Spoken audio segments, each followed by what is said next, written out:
In the year 1907, the Kingdom of Morocco was a land of ancient cities, rolling dunes, and rugged mountains. The Sultanate, under the rule of Sultan Abdelaziz, had maintained a precarious balance between tradition and the encroaching influence of European powers. But this balance was beginning to falter as France and Spain eyed the country hungrily, each seeking to expand their colonial empires. In the heart of the bustling city of Marrakesh, where the air was thick with the scent of spices and the sounds of traders haggling in the souks, a young Berber warrior named Khalid was about to embark on a journey that would change the course of his life and the fate of his homeland. Khalid was tall and broad-shouldered, his skin bronzed by the relentless sun. His dark eyes were sharp and watchful, always alert to the dangers that lurked in the shadows. He had been raised in the high Atlas Mountains, where his people had lived for centuries, fiercely independent and proud. But the news that reached the mountains was troubling.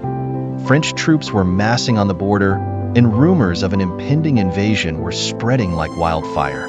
Khalid had come to Marrakesh to meet with his uncle, a respected tribal leader who had been summoned to the city by the Sultan. The Sultan's call was clear. The tribes of the Atlas were to join forces with the royal army to repel the invaders. But Khalid's uncle, Sheikh Hamid, was a cautious man. He knew that the tribes were no match for the modern weapons of the Europeans, and he feared that the Sultan was leading his people into a slaughter.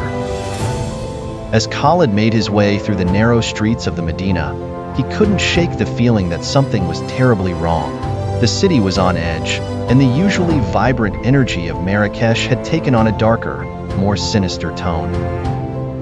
The French had already occupied the port city of Casablanca, and their soldiers were rumored to be advancing inland. When Khalid finally arrived at his uncle's house, he found the old man sitting in the courtyard, deep in thought. Hamid was a tall, thin man with a long white beard and piercing blue eyes. He had seen many wars in his time, but this one felt different. "Khalid, my son," Hamid said, his voice heavy with concern. "The Sultan's messengers came this morning.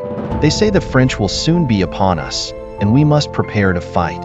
But I fear this war will bring nothing but death and destruction to our people." Khalid knelt beside his uncle, his heart pounding in his chest. "What do you mean, uncle? Are we not going to fight?" Hamid sighed deeply. "We will fight, but it will be a battle we cannot win. The French have rifles, cannons, and warships. We have swords and old muskets.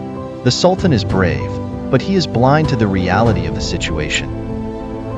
He believes that the spirit of our ancestors will protect us, but I fear that our courage will not be enough."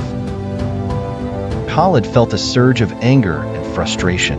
He had been trained as a warrior since he was a boy, and the thought of sitting idly by while his homeland was invaded was unbearable. "We cannot just do nothing, uncle. We must fight to protect our land, our families,